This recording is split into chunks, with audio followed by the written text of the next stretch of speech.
Hello, my name is Mark Woodbury. I'm a managing director here at Raincatcher. Raincatcher is an Inc. 5000 business brokerage company. We work all across the U.S. and do some international deals in the digital space.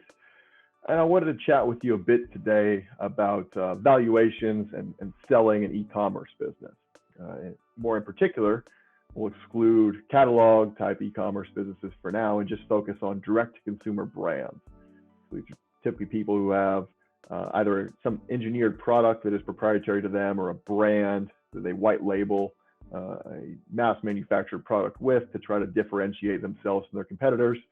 And then they market their product and sell it primarily direct to consumer, right? They can have wholesale channels as well, but the primary sales channel is typically direct to consumer through their own website, through third-party sales channels such as Amazon or Walmart, Etsy, etc. So the factors, we'll touch on briefly a couple of the factors that drive the value of these brands.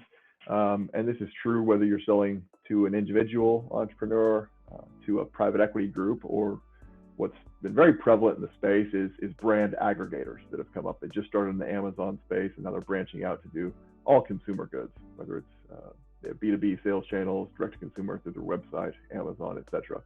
So these factors are going to make your business more valuable regardless of who ends up buying it. Right? The number one factor I wanted to touch on is scale. Right? I think there's a lot of people who watch Shark Tank or they hear headline news of something that sells at 10x, 15x, or even a revenue multiple. They hear 6x revenue, and they think that applies to Main Street size companies. They have $500,000 or even 2 or 3 million in EBITDA. And typically that's not the case. With that said, I will say that as your business gets larger and larger, the multiples grow with it. There's fewer brands that have 3 million EBITDA than have 300,000 EBITDA. And there's more investors chasing those larger brands. Right? They typically have more management team in place, more blended traffic channels, more saturation into the market, and their products have been proven out more fully. Those will sell, all else being equal, at much higher multiples than a company that's much smaller. And so number one is scale. And the bigger businesses are more valuable.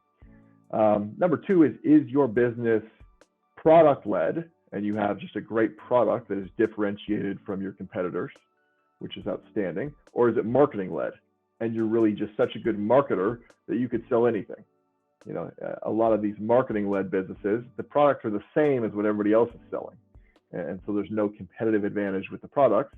And therefore, you transfer the business to a new owner, and they might struggle to replicate that success because they're not as good as the marketer as the individual who built it up from the ground up. So ultimately, there's always going to be some component of both how good is the product or products and how good is the marketing, how blended are these marketing channels, how replicatable is this marketing by a new owner.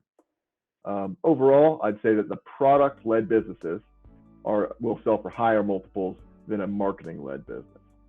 This is true if whether you're selling, again, B2B, wholesale, whether you're on Amazon and you should have great reviews for your product, or whether you sell direct-to-consumer through your e-commerce site and you rack up great reviews and people publish viral content of how much they love your product. Again, product-led business is more valuable than a marketing-led business. The third one, which I find a lot of businesses, and this is true of $1 million company, it's true of a $50 million brand that we hope to bring to market soon, is that they may not have clean financials. They have management kept financials. Sometimes they're in QuickBooks, oftentimes they're just in a spreadsheet. When there's very few line items in a business, they don't keep much cash on hand. They have a very thin balance sheet. They don't see the need to use a third-party bookkeeper or a CPA to reconcile their books at the end of the year. So what they end up doing is they just do it themselves. Oftentimes there's errors in that, and it's just very hard to present that to a buyer, especially if we're getting in front of private equity groups and well-funded buyers who might look at 30 or 50 deals a month. They might throw that one out for not having clean financials, right? So I'd say invest your time if you plan on selling your business at some point in having a professional bookkeeper, CPA prepared, accrual-based financials. And I'd say the same is true around your operating procedures. We need to be able to sell this business and show how it's transferable to a new owner.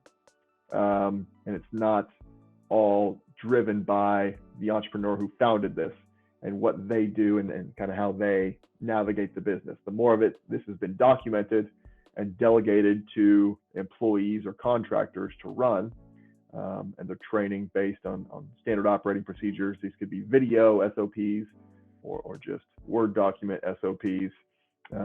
That helps a buyer get comfortable with how the business operates, and therefore they're more comfortable paying a higher price. So these are just a few of the factors that go into valuing direct-to-consumer e-commerce brands. If you're interested in preparing to sell and looking to make your business worth more, or if you're interested in going to market in a short period of time, feel free to reach out to us at Raincatcher, and we'd be happy to have a conversation with you. Cheers.